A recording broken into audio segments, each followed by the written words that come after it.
혹시 아침에 일어나도 몸이 천근만근 무겁고 만성 피로에 시달리시나요? 이유 없이 피부 트러블이 생기고 콜레스테롤 수치가 높아져 고민이 깊어지고 있지는 않으신가요? 건강검진 결과에 지방간이라는 글자를 보고 마음 한편이 불편했던 적은 없으셨나요? 이 모든 불편함의 진짜 원인이 바로 우리가 매일 아무렇지 않게 먹는 특정 음식 때문이라면 어떠시겠습니까? 간은 침묵의 장기라고 불립니다. 우리 몸의 해독 공장으로서 묵묵히 일하지만 이상 신호를 보내기 시작하면 이미 늦은 경우가 많습니다. 오늘 저는 여러분의 간을 조용히 망가뜨리는 하지만 너무나 친숙한 3가지 식탁 위의 독에 대해 솔직하게 이야기하려 합니다. 이 영상을 끝까지 보시면 여러분의 간 건강을 지키고 활기찬 노년을 맞이할 수 있는 결정적인 실마리를 찾게 되실 것입니다. 단 10분만 저에게 집중해 주십시오. 이 지식은 단순히 아는 것을 넘어 여러분의 미래 건강을 위한 강력한 무기가 될 것입니다. 영상 끝까지 보시고 좋아요, 구독 눌러주세요. 영상 제작에 큰 힘이 됩니다. 지금부터 시작합니다. 자, 그럼 첫 번째 간의 암살자부터 알아보겠습니다. 바로 가공육, 특히 우리가 아침 식탁이나 간편한 식사로 즐겨 먹는 소시지, 햄, 그리고 베이컨입니다. 바쁜 아침, 프라이팬에 노릇하게 구워진 햄 한 조각, 뜨거운 물에 데운 소시지 몇 개가 왠지 모르게 든든함을 주지 않던가요? 하지만 이 맛있는 가공육 속에는 우리의 간과 신장을 서서히 병들게 하는 치명적인 성분들이 숨어 있습니다. 대부분의 가공육에는 질산염과 인산염이 다량 함유되어 있습니다. 이 성분들은 고기의 색깔을 선명하게 유지하고 보존 기간을 늘리며 독특한 감칠맛을 더하는 역할을 합니다. 문제는 이들이 우리 몸 안에 들어왔을 때 발생합니다. 질산염과 인산염은 혈관벽을 딱딱하게 만들고 혈관의 탄력을 저하시키는 주요 원인이 됩니다. 혈관이 딱딱해지면 혈액순환에 문제가 생기고 이는 고혈압과 같은 심혈관 질환의 위험을 높이게 됩니다. 뿐만 아니라 간과 신장은 이러한 유해 물질을 해독하고 배출하기 위해 평소보다 훨씬 더 많은 에너지를 소모하게 됩니다. 마치 연비가 나쁜 자동차가 고속으로 계속 달려야 하는 것과 같습니다. 간과 신장이 동시에 혹사당하며 지쳐가는 것입니다.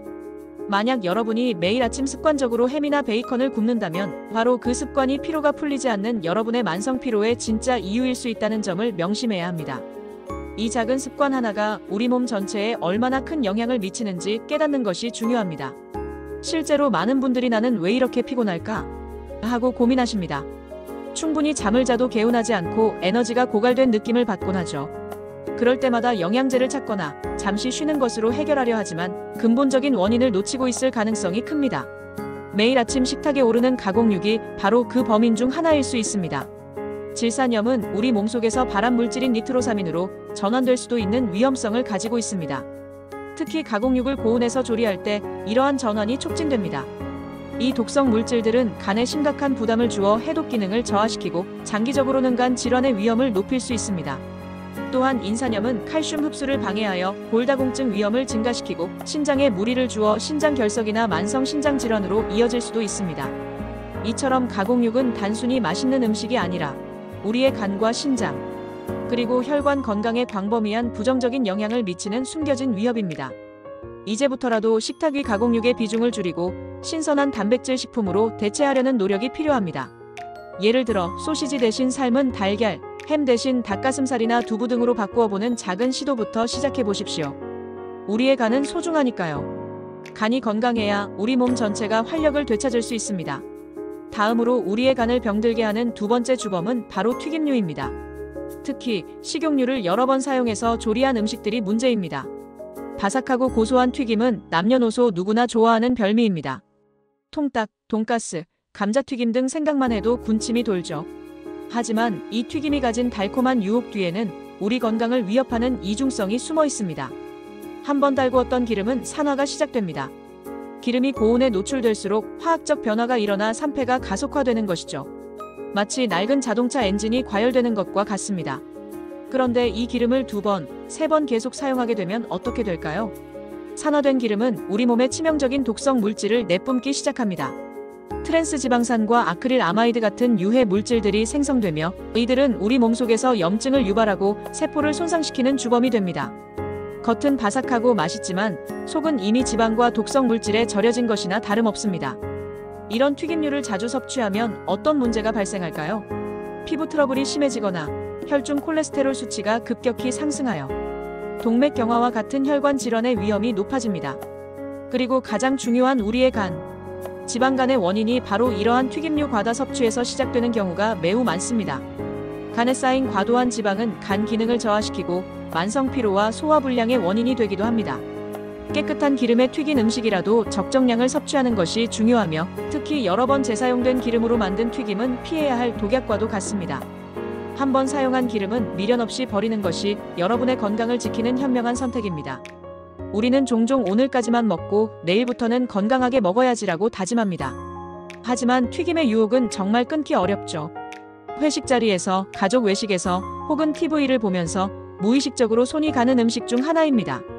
그러나 이러한 선택이 우리 간에 어떤 영향을 미치는지 구체적으로 알게 된다면 그 유혹을 뿌리치기가 조금은 더 쉬워질 것입니다. 산화된 기름 속의 유해 물질들은 간 세포에 직접적인 손상을 주고 간의 해독 능력을 떨어뜨립니다. 간이 제대로 해독 기능을 수행하지 못하면 우리 몸속에 노폐물과 독소가 쌓이게 되어 전신의 염증 반응을 일으킬 수 있습니다.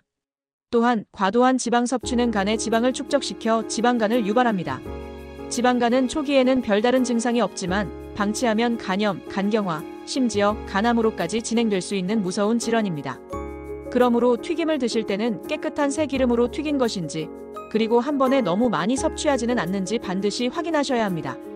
가능하다면 튀기는 조리법 대신 굽거나 찌는 조리법을 선택하는 것이 훨씬 건강에 이롭습니다. 우리 몸의 해독 공장인 간을 보호하기 위해 튀김의 유혹에 현명하게 대처하는 것이 중요합니다. 입안의 즐거움보다 간의 건강을 우선시하는 지혜가 필요합니다. 마지막으로 간 건강을 위협하는 세 번째 요인은 바로 달달한 음료입니다. 특히 카페에서 파는 가당 음료나 건강해 보이지만 실제로는 당분이 가득한 포장된 과일 주스들이 대표적입니다. 점심 식사 후 시원하고 달콤한 아이스 아메리카노나 과일 주스 한 잔, 혹은 편의점에서 산 탄산음료 한 캔으로 에너지를 충전하는 듯한 느낌을 받아본 적 있으실 겁니다. 잠시 동안은 기운이 나는 것 같지만 사실은 이것이 우리 몸에 큰 부담을 주고 피로감을 더 키우는 주범이 됩니다. 설탕과 액상과당이 다량 함유된 달콤한 음료는 혈당을 급격하게 올립니다. 혈당이 갑자기 치솟으면 우리 몸은 혈당을 낮추기 위해 인슐린을 과도하게 분비하게 됩니다. 이를 인슐린 폭주라고 표현할 수 있습니다. 인슐린이 너무 많이 분비되면 일시적으로 혈당이 떨어지면서 오히려 더 심한 피로감과 나른함을 느끼게 됩니다. 또한 과도하게 섭취된 당분은 간에서 지방으로 전환되어 쌓이게 됩니다. 바로 비알코올성 지방간의 주범이 되는 것이죠. 더욱 놀라운 사실은 건강을 위해 마신다고 생각하는 과일 주스조차 예외가 아니라는 점입니다. 과일 주스는 과일의 섬유질은 제거되고 당분만 농축되어 당 폭탄이 됩니다. 과일 자체를 먹을 때 얻는 포만감과 섬유질의 이점 없이 오로지 많은 양의 당분만을 섭취하게 되는 것입니다. 물이나 차 대신 습관적으로 달콤한 음료를 마시는 것은 우리의 간을 끊임없이 지치게 하는 행동입니다. 이제부터는 달콤한 유혹 대신 우리 몸을 이롭게 하는 건강한 음료를 선택하는 지혜가 필요합니다. 물은 최고의 선택이며 설탕이 들어가지 않은 순수한 차도 좋습니다. 여러분, 간이 안 좋아지는 진짜 이유, 바로 이 세 가지 음식이었습니다. 가공육, 여러 번 사용한 기름으로 만든 튀김류, 그리고 달콤한 음료. 하지만 더 중요한 것은 당장 끊어야 할 것이 음식이 아니라 습관이라는 점입니다. 오랜 시간 길들여진 입맛을 한순간에 바꾸는 것은 결코 쉬운 일이 아닙니다. 저도 잘 알고 있습니다. 하지만 하루에 한 번이라도 덜 자극적인 식사를 선택하는 작은 노력이 여러분의 간과 몸에 놀라운 변화를 가져올 수 있다는 것을 기억해 주십시오. 예를 들어 아침 식사로 햄 대신 달걀 프라이나 두부 부침을 선택하고 점심에 튀김 대신 구운 생선이나 찜 요리를 선택하는 것입니다. 오후에 달콤한 음료 대신 물이나 설탕이 들어가지 않은 허브티를 마시는 것만으로도 충분합니다. 우리 몸은 여러분의 작은 노력에도 즉시 반응합니다. 간은 재생 능력이 뛰어난 장기입니다. 여러분이 조금만 신경 써주시면 간은 곧 활력을 되찾고 여러분의 건강 수명을 늘려줄 것입니다. 단순히 맛있는 음식을 포기하는 것이 아니라 더 나은 나를 위한 투자를 하는 것이라고 생각해 보세요. 오늘부터 시작하는 작은 변화가 여러분의 건강에 큰 기적을 가져다 줄 것입니다. 이제는 입맛이 아니라 건강 수명을 기준으로 식탁을 바꿔야 할 때입니다. 우리 모두 100세 시대를 살아가고 있습니다. 단순히 오래 사는 것을 넘어 질병 없이 건강하게 활기찬 삶을 누리는 것이 중요합니다. 건강한 식습관은 단순히 다이어트의 목적이 아니라 우리의 삶의 질을 결정하는 핵심 요소입니다. 오늘 제가 알려드린 세 가지 음식을 완전히 끊기 어렵다면 양을 줄이는 것부터 시작해 보십시오.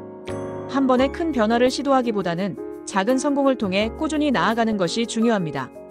그리고 무엇보다 중요한 것은 이 좋은 정보들을 여러분만 알고 계시지 마시고 주변의 소중한 분들과 꼭 공유해 주셨으면 좋겠습니다. 부모님, 자녀분들, 그리고 친구분들에게도 이 영상을 보여주셔서 함께 건강한 미래를 설계하시길 바랍니다. 이 영상이 유익하셨다면 좋아요와 구독, 그리고 알림 설정까지 부탁드립니다. 여러분의 관심과 응원이 저에게는 큰 힘이 됩니다. 여러분의 건강한 삶을 항상 응원하겠습니다. 기억하십시오. 우리의 몸은 우리가 먹는 것으로 만들어집니다. 오늘 여러분이 어떤 음식을 선택하느냐에 따라 내일 여러분의 간 건강과 전체적인 활력이 달라질 것입니다. 작은 변화가 큰 차이를 만듭니다. 오늘부터 건강을 위한 현명한 선택을 시작하시고 활기차고 행복한 노년을 맞이하시길 진심으로 응원합니다. 건강은 결코 저절로 얻어지는 것이 아닙니다. 꾸준한 관심과 노력이 필요한 소중한 자산입니다. 여러분의 간 건강을 위한 여정에 제가 항상 함께하겠습니다. 이 영상이 여러분의 건강한 습관 형성에 작은 도움이 되었기를 바랍니다.